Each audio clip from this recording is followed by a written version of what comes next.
Thank you. Jamnagar જિલ્લામાં ચોમાસાની સિઝનમાં માત્ર 30% જેટલો વરસાદ પડતા જગતના તાતની હાલત કફોડી બની છે। વરસાદ ખેંચાતા ખેતરોમાં ઊભા પાકને પૂરતું પાણી ન મળતા ખેડૂતો ભારે મુશ્કેલીમાં મુકાયા છે। ત્યારે ધ્રોલ તાલુકાના ખીજડીયા ગામના ખેડૂતો દ્વારા મગફળીના ઊભા પાક પર રોટાવેટર ફેરવ્યું હતું। વરસાદની આશાએ કરેલો ખર્ચ પણ પાણીમાં જતો હોય તેવી સ્થિતિ સર્જાતા કેટલાક ખેડૂતો પોતાના ઊભા પાક પર ટ્રેક્ટર અને રોટાવેટર ફેરવવા મજબૂર બન્યા છે। એક તરફ પાક બરબાદીનો ભય અને બીજી તરફ આર્થિક નુકસાનના કારણે ખેડૂતોમાં ભારે રોષ જોવા મળી રહ્યો છે। જામનગર જિલ્લાને તાત્કાલિક દુષ્કાળગ્રસ્ત જાહેર કરી ખેડૂતોને રાહત પેકેજ આપવાની માંગ ઉઠી છે। ખેડૂતોનું કહેવું છે કે જો સરકાર દ્વારા તાત્કાલિક યોગ્ય નિર્ણય લેવામાં નહીં આવે અને જામનગર જિલ્લાને દુષ્કાળગ્રસ્ત જાહેર કરવામાં નહીં આવે તો આગામી દિવસોમાં ખેડૂતોનો વિરોધ વધુ ઉગ્ર બનશે તેવી ચીમકી ઉચ્ચારવામાં આવી છે।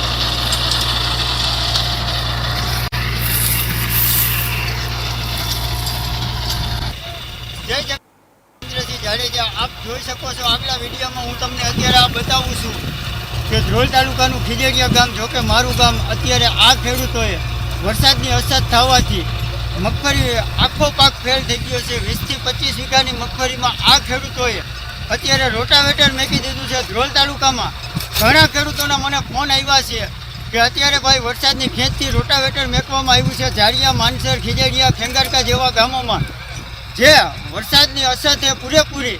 તો હું આ કૃષિ મંત્રીને આ વિડીયોના માધ્યમથી કહેવા માગું છું, મીડિયાના માધ્યમથી કહેવા માગું છું કે કૃષિ મંત્રી શ્રી, આપ જોઈ શકો છો, કાલે તમે સેટેલાઇટથી સર્વે કરશો કે હું પાક હતો કે હું હતો। અમારે મગફળી હતી 25 વીઘાની મગફળીમાં 2.5 લાખથી જાજો ખર્ચો કરેલ છે અને અત્યારે અમે આ રોટાવેટર મેકી દીધું છે। તો હું આ વિડીયોના માધ્યમથી કૃષિ મંત્રી અને મુખ્યમંત્રીશ્રીને કહેવા માગું છું કે ધ્રોલ તાલુકા અને જામનગર જિલ્લાને દુષ્કાળગ્રસ્ત જાહેર કરીને ચાલુ પાક ધિરાણ તમામ ખેડૂતોનું માફ કરવામાં આવે અને માલધારી સમાજને ઘાસચારો પૂરો કરવામાં આવે અને પાણી પીવાનું પૂરું કરવામાં આવે। જામનગર જિલ્લાને ધ્રોલ તાલુકાને દુષ્કાળગ્રસ્ત જાહેર કરો એવી નમ્ર અપીલ કરું છું। જો આ ટૂંક સમયમાં નહીં થાય તો આ ખેડૂતોને રસ્તા ઉપર આવવું પડશે। અત્યારે જામનગર જિલ્લા અને ધ્રોલ તાલુકાનો ખેડૂત પાયમાલ થઈ ગયો છે। તો હું એકવાર ફરીથી વિનંતી કરું છું મુખ્યમંત્રીશ્રીને, 2 હાથ જોડીને નમ્ર અપીલ કરું છું કે અત્યારે આ ખેડૂતોને દુષ્કાળગ્રસ્ત જાહેર કરીને ચાલુ પાક ધિરાણ તમામ માફ કરવામાં આવે એવી નમ્ર અપીલ। જય જવાન, જય કિસાન, જય જગત। ઝાડિયા, માનસર, ખીજડીયાના ખેડૂતો અત્યારે અમે ભેગા થયા છે અને આ એક યજ્ઞનું આયોજન કરીને આ સરકારને સદબુદ્ધિ જડે અને ધ્રોલ તાલુકો અને જામનગર જિલ્લાને દુષ્કાળગ્રસ્ત જાહેર કરે અને ચાલુ પાક ધિરાણ માફ કરે, પશુપાલકોને ઘાસચારાની વ્યવસ્થા કરે અને જામનગર જિલ્લામાં તમામ ગામોમાં રાહત કામ ચાલુ કરે અને શુદ્ધ પીવાનું પાણી મળે એવી સરકારને નમ્ર અપીલ કરવા માટે આવેદન દઈ દઈને તો અમે બધા થાકી ગયા છે આગેવાનો, પણ આ એક યજ્ઞના આયોજન કરીને અમે આ સરકારની આંખો ખુલે અને આ યજ્ઞ દ્વારા આપણા કૃષિ મંત્રી અને મુખ્યમંત્રી અને ખાસ કરીને વડાપ્રધાન શ્રી પણ આ ગુજરાતના છે, એના માટે અમે એક યજ્ઞનું આયોજન કરી છીએ। આ સરકાર, આ ગુજરાત સરકાર જામનગર જિલ્લા અને ધ્રોલ તાલુકાને દુષ્કાળગ્રસ્ત જાહેર કરે, સ્વાહા। પશુપાલકોને ઘાસચારો પૂરો કરે, સ્વાહા।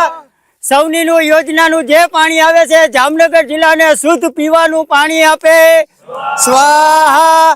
આ સરકાર દુષ્કાળગ્રસ્ત જાહેર કરીને રાહત કામ ચાલુ કરવામાં આવે।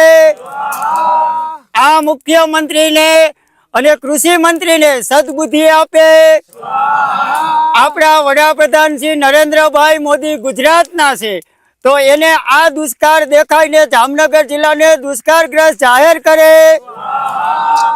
અમારા જે ખેડૂત મિત્રો પાયમાલ થઈ ગયા છે એને વહેલીમાં વહેલી તકે સહાય આપે.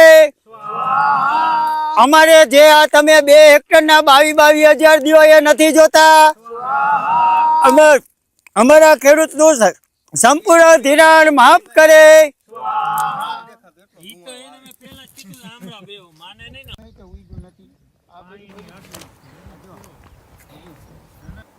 મુંબઈથી અમદાવાદ જઈ રહેલી વંદે ભારત